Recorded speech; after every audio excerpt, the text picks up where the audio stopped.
कहानी का शीर्षक गिरोधपुरी की यात्रा। छत्तीसगढ़ के एक छोटे से गांव में रमेश और उनकी पत्नी सुनीता रहते थे।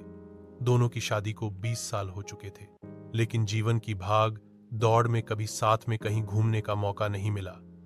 एक दिन रमेश गांव की चौपाल में बैठे थे, तभी किसी ने गिरोधपुरी धाम का जिक्र किया।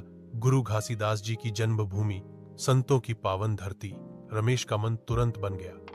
उन्होंने उसी शाम सुनीता से कहा, चलो इस बार कहीं घूमने चलते हैं। सुनीता ने चौंकते हुए पूछा, कहाँ? रमेश मुस्कुराए, गिरोधपुरी धाम, गुरु घासीदास जी की नगरी। बहुत दिन हो गए, कहीं साथ में गए नहीं।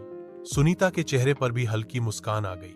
अगले ही हफ्ते दोनों बस से निकल पड़े गिरोधपुरी की ओर। गिरोधपुरी पहुंचते ही जैसे समय थम गया था। वहां का शांत वातावरण, पवित्र हवाएं और भक्तों की भक्ति भाव से भरी आवाजें, सब कुछ मन को छू जाने वाला था। उन्होंने सबसे पहले गुरु घासीदास जी के जयंती स्तंभ के दर्शन किए। विशाल स्तंभ के नीचे खड़े होकर रमेश ने सुनीता से कहा, सोचा नहीं था कि इतनी शांति महसूस होगी यहां आकर। सुनीता की आंखों में नमी थी। मुझे लगता है हम जैसे लोग गुरुजी की ही कृपा से चल रहे हैं। उन्होंने हमेशा सतनाम और समानता की बात की है। आज हम भी एक दूसरे को और अच्छे से समझ पा रहे हैं। दोनों ने साथ में सतनाम भवन में जाकर प्रार्थना की। वहां बैठकर घंटों तक साधकों की संगत में भजन सुनते रहे। वक्त जैसे उड़ गया।